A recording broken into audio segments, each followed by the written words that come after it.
Good evening, students. இன்னைக்கு நம்ம 8th மேக்ஸ்ல 4.3 எக்ஸசைஸ் கண்டினியூ பண்ணணும் லைஃப் மேத்தமேட்டிக்ஸ் வாழ்வியல் கணிதம்ல. ஸோ அதுக்கு முன்னாடி நம்ம இன்றைக்கான குறள் என்ன அப்படிங்கிறத பார்த்துட்டு நம்ம லெசனுக்குள்ள போயிடலாம்.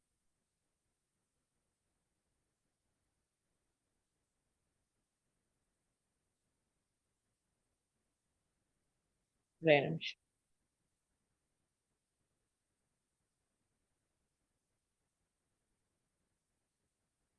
இணைத்திட்பம் எய்திய கண்ணும் வினைத்திட்பம் வேண்டாரை வேண்டாது உலகு. எத்தனை வகை உறுதி உடையவராக இருந்தாலும் செயலில் உறுதி இல்லாதவரை உலகம் ஏற்காது அப்படின்னு சொல்லியிருக்காரு திருவள்ளுவர். பொருட்பால் வினைத்திட்பத்துல 670வது குறள். என்ன குறள்? இணைத்திட்பம் எய்திய கண்ணும் வினைத்திட்பம் வேண்டாரை வேண்டாது உலகு.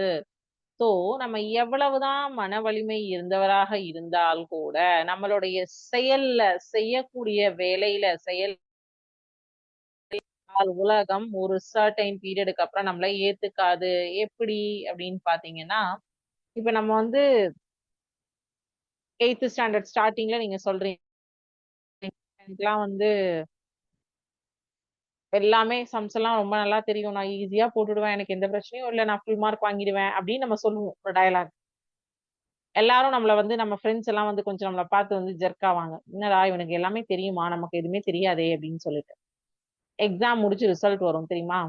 அப்பதான் நமக்கு எவ்வளவு தெரிஞ்சிருக்கு தெரியலங்கிறது நம்மளுடைய எக்ஸாம் பேப்பர் வச்சு நம்ம ஃப்ரெண்ட்ஸ் எல்லாம் தெரிஞ்சுப்பாங்க. கரெக்டா? எக்ஸாம் பேப்பர் வச்சு என்ன பண்ணுவாங்க ஃப்ரெண்ட்ஸ் எல்லாம் தெரிஞ்சிருவாங்க. ஓகே இவனுக்கு இவ்வளவு தெரியும் இவ்வளவு தெரியாது அப்படிங்கிறது நம்மளுடைய மார்க்கை வச்சு ஜட்ஜ் பண்ணிடுவாங்க. கரெக்டா? எஸ். சோ நம்ம எவ்வளவுதான் மன வலிமை உடையவராக இருந்து எல்லா வாய்க்கதையும் சொன்னா கூட நம்மளுடைய செயல்ல அந்த வேலைய விஷயம் இல்ல அப்படின்னா, ஒரு நாள் 2 நாள் நம்ம சொல்ற கதையெல்லாம் எல்லாரும் கேட்பாங்க. நம்ம போல்ட்னஸ் பார்த்து எல்லாரும் ஆச்சரியப்படுவாங்க. நமக்கு ரெஸ்பெக்ட் கொடுப்பாங்க. எல்லாம் கரெக்ட். பட் நம்ம செய்யக்கூடிய வேலையில ஜீரோவா இருந்தோம்னு வச்சுக்கோங்க, நம்மளுடைய வாய்க்காக நம்மள ஊர் உலகம் நம்மள திருப்பி திருப்பி தலைமையில தூக்கி வைப்பாங்களா? வைக்க மாட்டாங்க.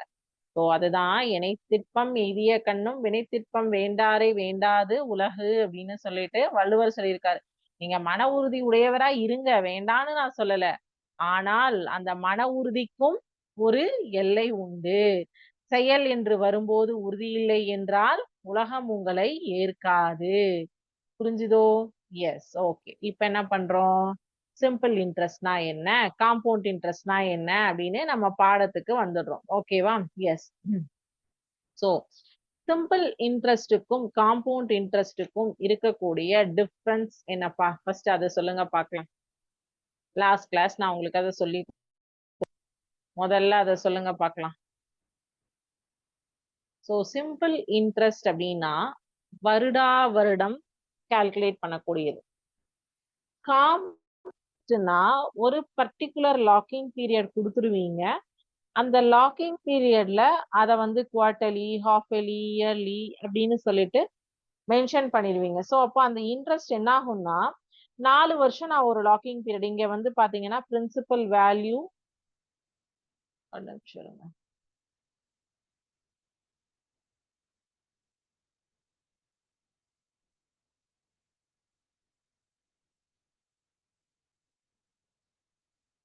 அதாவது 1000 ரூபாய் பண்ணிடுறேன் நானு. நம்பர் ஆஃப் இயர்ஸ் 6 இயர்ஸ்க்கு நான் உள்ள இருக்கட்டும் அப்படின்னு சொல்லிடுறேன். ஓகேவா? ரேட் ஆஃப் இன்ட்ரெஸ்ட் 10% கொடுத்துட்றேன்.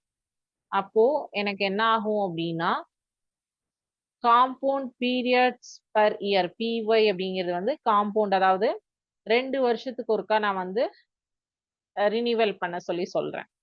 ஸோ காம்பவுண்ட் பீரியட் எவ்வளோ?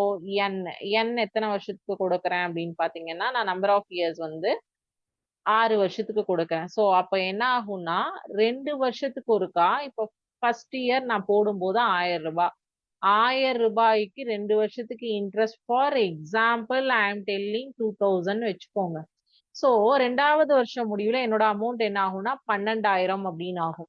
சோ அந்த 12,000 ஆனது என்ன ஆகும் அப்படின்னு பாத்தீங்கன்னா 3வது வருட ஆரம்பத்துல என்னுடைய அசல் தொகை பிரின்சிபலை வந்து ரூபாய் 12,000 அப்படின்னு எடுத்துக்கும்.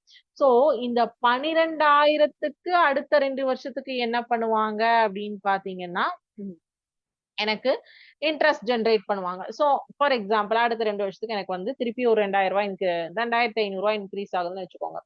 4வது இயர் முடிவுல வந்து 14,500 இருக்கும். சாரி சாரி 14,450 14,500 எத்தனை வருஷம்? 4வது வருஷம் முடிவுல இருக்கும்னு வச்சுக்கோங்க. சரியா? சரி. இப்போ திருப்பியும் எனக்கு 4வது வருஷம் முடிவு முடிஞ்சு 5வது வருஷம் ஆரம்பத்துல என்னோட பிரின்சிபல் அசல் தொகையானது என்னவா மாறும்னா 14,500 நான் வந்து பிரின்சிபலா எடுத்துட்டேன் அப்படின்னா எனக்கு 6வது வருட முடிவுல சும்மா எக்ஸாம்பிள் 18,000 காம்பவுண்ட் இன்ட்ரெஸ்ட் அப்படி போட்டேன். இதே நான் சிம்பிள் இன்ட்ரெஸ்ட் 6 வருஷத்துக்கு 10% வீதம் போட்டுட்டேன்னா நான் போட்ட 10,000 தான் எனக்கு இனிஷியல்ல இருக்கும். ஒரு ஒரு வருஷமும் இதுக்கு வந்து ரூ. 1,000 இன்க்ரீஸ் ஆகுது. இன்ட்ரெஸ்ட் வருதுன்னு வச்சுக்கோங்க. 2வது வருஷம் ரூ. 1,000, 3வது வருஷம் ரூ. 1,000, 4வது வருஷம் ரூ. 1,000, 5வது வருஷம் ரூ. 1,000, 6வது வருஷம். சோ 6வது வருடம் முடிவுல ரூ. 16,000 எனக்கு வந்து என்ன கிடைக்கும்னா இன்ட்ரெஸ்டா வந்து இன்ட்ரெஸ்ட் பிளஸ் பிரின்சிபல் அசலும் வட்டியும் வீதமும் சேர்த்து 16,000 கிடைக்கும். அதுக்கு மேல எனக்கு கிடைக்காது. சோ காம்பவுண்ட் இன்ட்ரெஸ்ட் ப்ராஃபிட்டா சிம்பிள் இன்ட்ரெஸ்ட் ப்ராஃபிட்டான்னு பாத்தீங்கன்னா காம்பவுண்ட் இன்ட்ரெஸ்ட் தான் ப்ராஃபிட். பிகாஸ் நம்மளுடைய லாக்கிங் பீரியட் கொடுத்துட்டு அதை எனக்கு வந்து ஸ்பிளிட் அப்ஸ் 2 வருஷத்துக்கு ஒருக்கா 6 மாசத்துக்கு ஒருக்கா ஒரு வருஷம் அப்ப என்னுடைய அசல் என்ன ஆகும் நான் போடுற 10,000 என்னோட பிரின்சிபல் நிக்காது. வருஷா வருஷமோ இல்ல 6 மாசத்துக்கு ஒருக்காவோ 3 மாசத்துக்கு ஒருக்காவோ அது கூட ஆட் ஆகிற அந்த இன்ட்ரெஸ்ட் அமௌண்ட் வந்து பிரின்சிபல்ல போய் உட்காந்து அடுத்த சைக்கிளுக்கு என்னுடைய பிரின்சிபல் அமௌண்ட்டே இன்க்ரீஸ் ஆகும். இப்போ எக்ஸாம்பிளுக்கு உங்களுக்கு சொல்லணும்னா நீங்க நாளைக்கு எல்லாரும் படிச்சு முடிச்சுட்டு வேலைக்கு போவீங்க. இப்போ உங்க வீட்டுல அக்கா அண்ணா எல்லாம் வேலைக்கு போவாங்க. அவங்களுடைய பேசிக் சேலரி அப்படின்னு சொல்லிட்டு ஒண்ணு இருக்கும். இந்த பேசிக் சேலரியில இருந்து தான் அவங்களுக்கு எவ்வளோ பர்சன்டேஜ் இன்கிரிமெண்ட் அதாவது ஊதிய உயர்வு அப்படின்னு சொல்லுவாங்க. பேசிக் சேலரியில இருந்து தான் உங்களுக்கு வந்து ஊதிய உயர்வானது நடக்கும். இப்போ ஃபார் எக்ஸாம்பிள் வீட்டுல வந்து உங்க அண்ணா வந்து 50,000 rupees சேலரி ஏர்ன் பண்றாங்கன்னு வச்சுக்கோங்க. அந்த 50,000ல உங்களுடைய பேசிக் சேலரி வந்து ஒரு 15,000 தான் இருக்கும். இந்த 15,000க்கு தான் என்ன பண்ணுவாங்கன்னா அடுத்தடுத்த வருஷம் இன்கிரிமெண்ட் போடும்போது 5% இந்த வருஷம் 10% இந்த வருஷம் 12% இந்த வருஷம் இந்த பெர்சன்டேஜ் கால்குலேஷன் வந்து கால்குலேட் ஆகிறது இந்த பேசிக் சேலரி தான். உங்க அண்ணா சொல்லுவாங்க 50,000 வாங்குறாங்க 10% இன்கிரிமெண்ட் போட்டாங்கன்னா எனக்கு ஒரு வந்து 60,000 வந்துருமா அப்படின்னு யோசிக்கலாம்.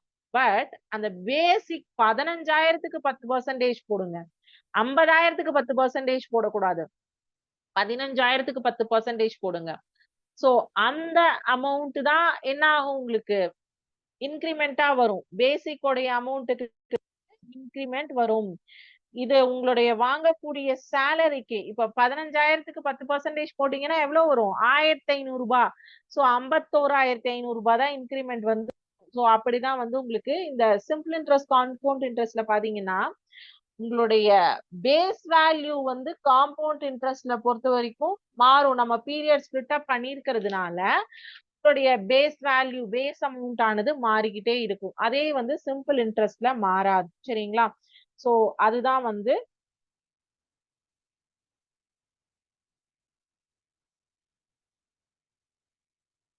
அதுதான் இன்னைக்கு நம்ம இப்ப வந்து 4.3 எக்ஸசைஸ்ல ஃபர்ஸ்ட் 3 சம் பார்த்திருக்கோம். பேலன்ஸ் இருக்கிறது இப்ப பார்க்க போறோம்.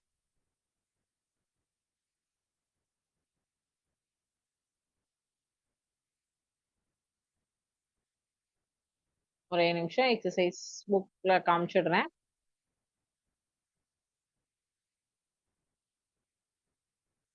ஃபர்ஸ்ட் 4 கொஸ்டின்ஸ் பார்த்திருக்கோம். 5வது கேள்வி வந்து நம்ம இப்ப பார்க்கணும்.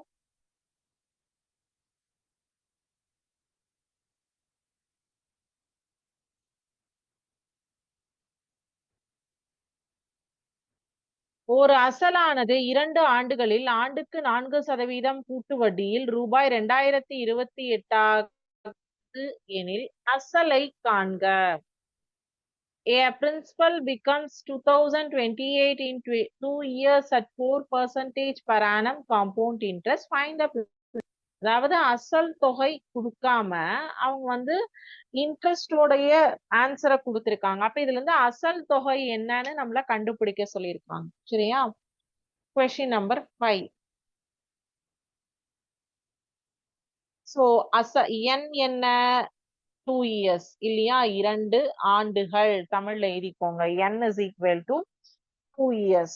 ஓகே, அடுத்தது ரேட் ஆஃப் இன்ட்ரெஸ்ட் ஆர் வட்டி விகிதம். ரேட் ஆஃப் இன்ட்ரெஸ்ட் வந்து 4% per annum, 4% ஆண்டுக்கு ஒரு முறை.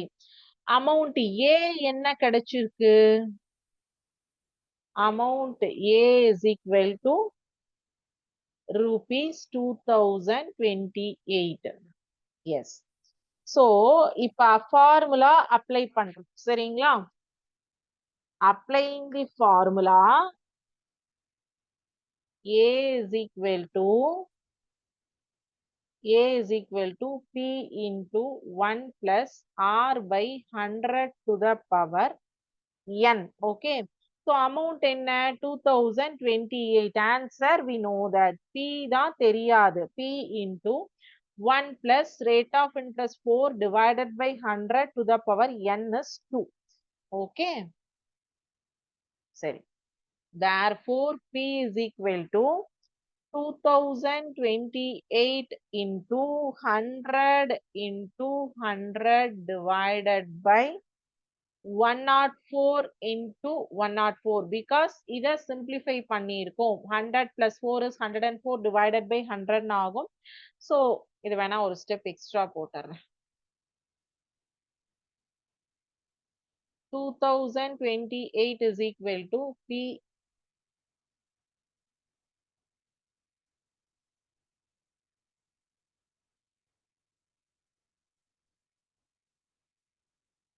ஓகேவா? இப்ப P ஒரு சைடு எடுத்துக்கோங்க. therefore P is equal to 2020 to 100 into 100 divided by 104 into 104.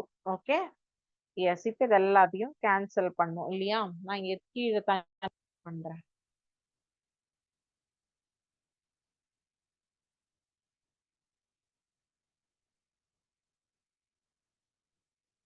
So 52 ரெண்டாம் வாய்ப்பாடு 5 2 10 4 2 2 4 52. இது 10 2 20 2 1 2 4 2 8 1014.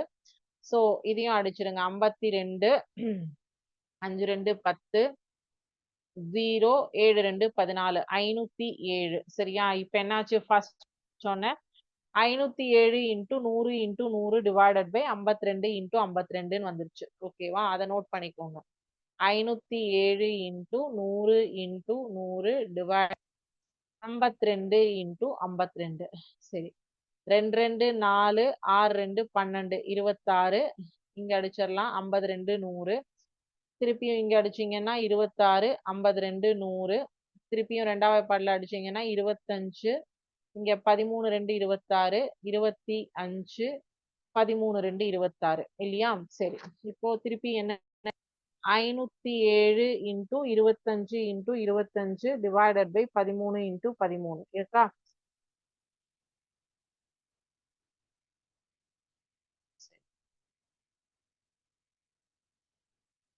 என்ன ரிமைனிங் இருக்கு? 507 25 25 by 13 into 13. சரி. 13 1 13 13 3 39. சரியா? 50ல 13 கழிச்சிங்க அப்படின்னா 37.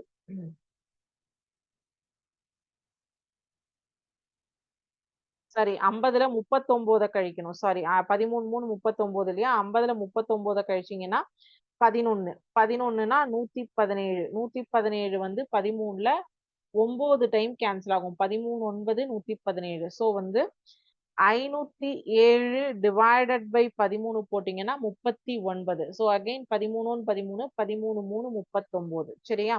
25 into 25 625 625 into 3 1875 which is equal to P equal to rupees 1875. இதை நீட்டா அழகா கேன்சல் பண்ணதை ஸ்டெப் பை ஸ்டெப் நோட் பண்ணியிருந்தீங்கன்னா இப்போ உங்களுக்கு ஈஸியா தெரியும். Principal P is equal to rupees 1875. Okay? Yes. Next question. ஆறாவது கேள்வி.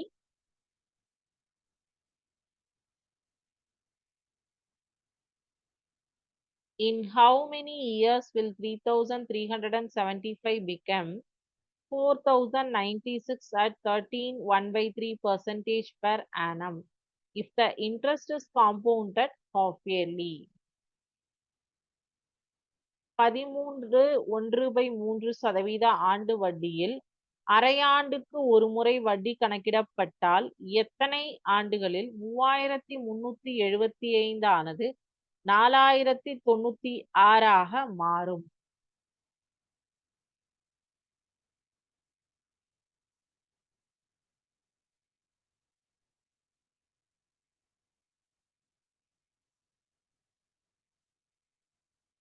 சரி, இப்போ 1 by 1 பார்க்கலாம். வருஷம் கால்குலேட் பண்ண year.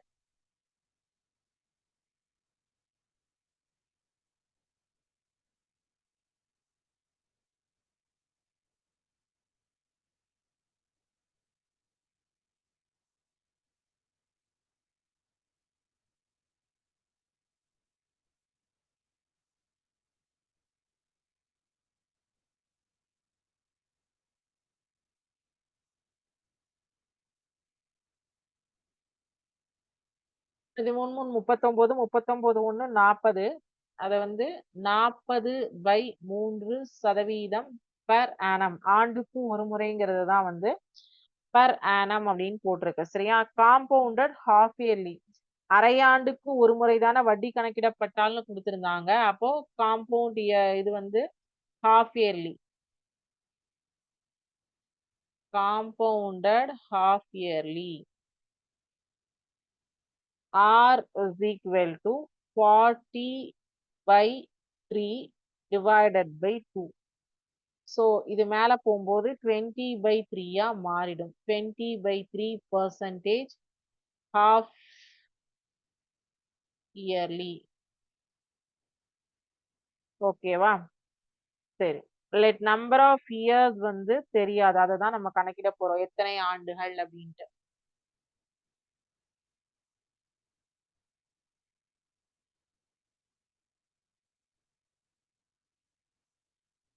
let number of years be n. For compounding half yearly,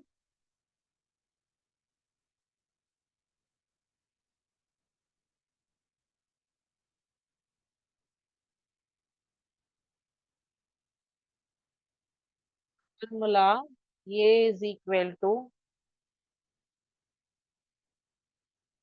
1 plus R by 100 to the power 2n.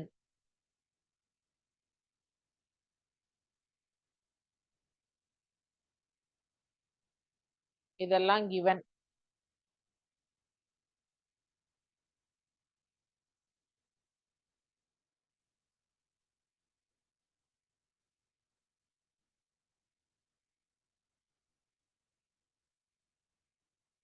Copy பண்ணிக்கோங்க போட போட. ஃபார்முலால தான் நான் அப்ளை பண்ணிட்டு இருக்கேன், வேற எதுவும் பண்ணல.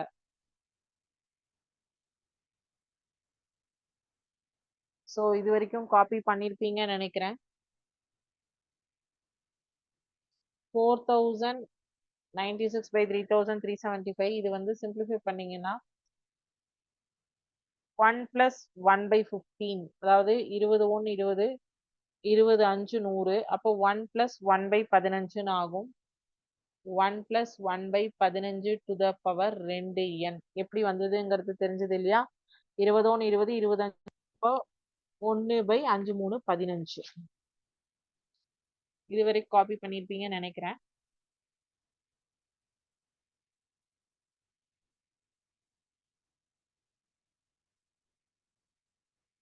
இப்போ 1 plus 1 by 15 to the power 2n க்கு LCM எடுத்தேன்னா 15 plus 1 divided by 15 to the power 2n is equal to 16 by 15 to the power 2n.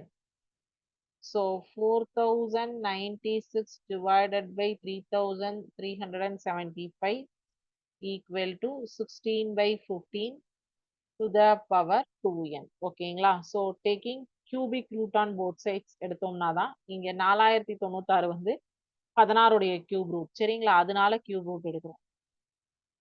Simplification purpose-காக.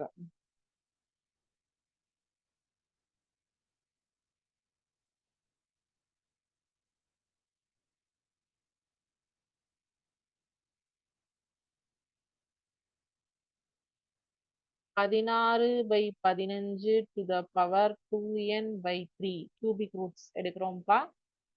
Cubic root of 4096 divided by cubic root of 3075 is equal to 16 by 15.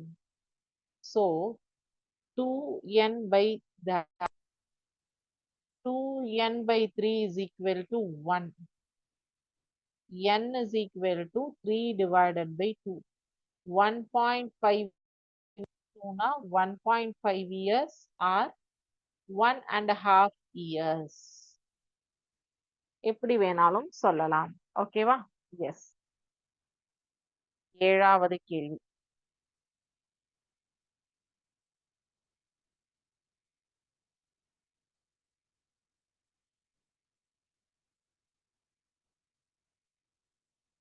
One two three 1 2 மற்றும் 3 ஆண்டுகளுக்கான வட்டி வீதங்கள் முறையே 15%, 20% மற்றும் 25% எனில் ரூபாய் 15,000க்கு 3 ஆண்டுகளுக்கு கிடைக்கும் கூட்டு வட்டியை find the CI on 15,000 for 3 years. If the rate of interest are 15%, 20% and 25% for the 1 and 3 years respectively.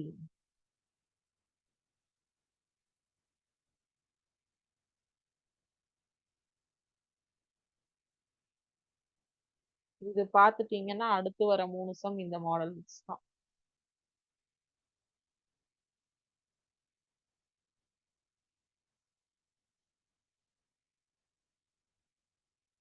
அடுத்த 3 கணக்கு நீங்க ஹோம்வொர்க் எடுத்துக்கலாம்.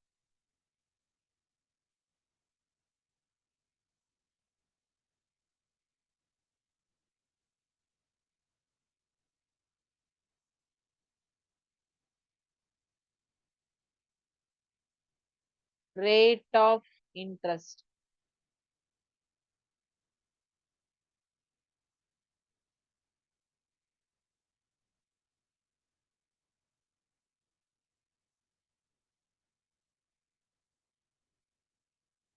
First year 15%.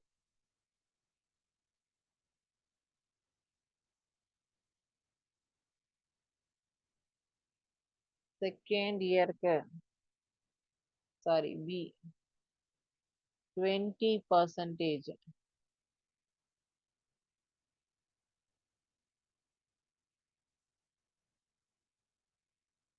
Third year 25%. Okay, wow. So formula for the amount with the different years இருந்ததுன்னா அதுக்கான formula எழுதுறேன். இங்க எழுதுறேன்.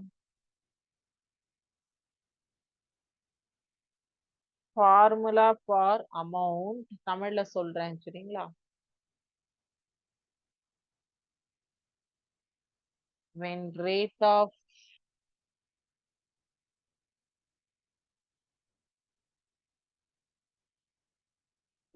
of interest is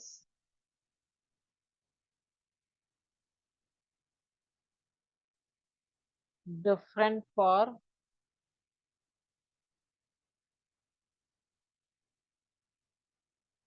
different years is A equal to P into 1 plus A by 100 to the power 1 into 1 plus B by 100 to the power 1 plus 1 plus C by 100 to the power 1.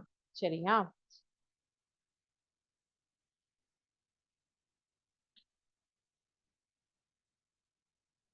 ஒவ்வொரு ஆண்டும் வெவ்வேறு வட்டி வீதத்தில் கணக்கிடப்பட்டால் கூடுதல் A is equal to P into 1 plus A by 100 to the power 1, 1 plus B by 100 to the power 1 into 1 plus C by 100 to the power 1. So, இப்போ இதுல நமக்கு values தெரியும் இல்லையா? அதுதான் substitute பண்ண போறோம். சரிங்களா? Substituting in the above formula, we get இங்கிருந்து போடுறேன். A is equal to 15,000 தான் வந்து என்ன கொடுத்திருக்காங்க? Principal கொடுத்திருக்காங்க. 1 plus 15 by 100 into 1 plus 20 by 100 into 1 plus 25 by 100. ஓகேவா? எஸ். சரி. இப்போ இத LCM எடுத்துறோம். 15,000 into 100 plus 15 115 by 100 into 120 by 100 into 125 by 100. So 2 cipher 2 cipher cancel ஆகிடும். இங்கே ஒரு சைஃபர் இங்கே ஒரு சைஃபர் இங்கே ஒரு சைஃபர் கேன்சல் ஆகிடும். ஸோ பேலன்ஸ் இருக்கிறது எல்லாத்தையும் கால்குலேட் பண்ண போகிறோம். இங்கே போடுறேன். 15 இன்ட்டு 115 இன்ட்டு 12 இன்ட்டு 125 பை ஓகேவா? சரி. 52 100 6 2 12 25 2 50 6 6 2 12 வராது.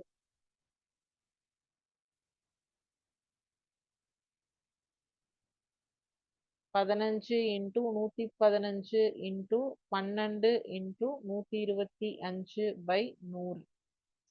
சரி. 50 6 3 25 20 25 5 125 ஓகேவா? ஸோ 15 3 45 45 இன்ட்டு 115 இன்ட்டு 5 இருக்கு. ஸோ பண்ணீங்கன்னா 25,875 ரூபாய் 25,875 ஓகேவா?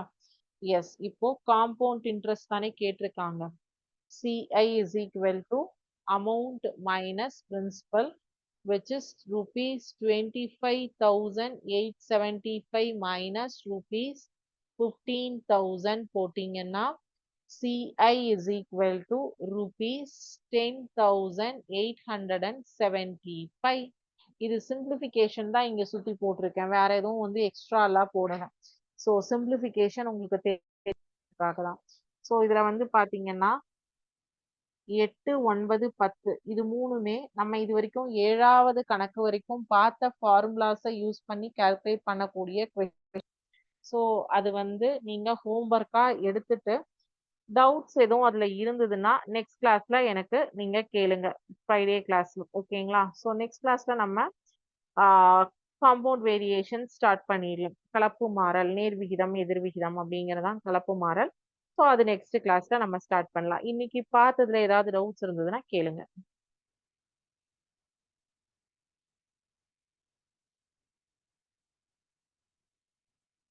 டவுட்ஸ் எதுவும் இல்லை அப்படின்னா இதோட இன்னைக்கு கிளாஸ் கம்ப்ளீட் பண்ணிக்கலாம்.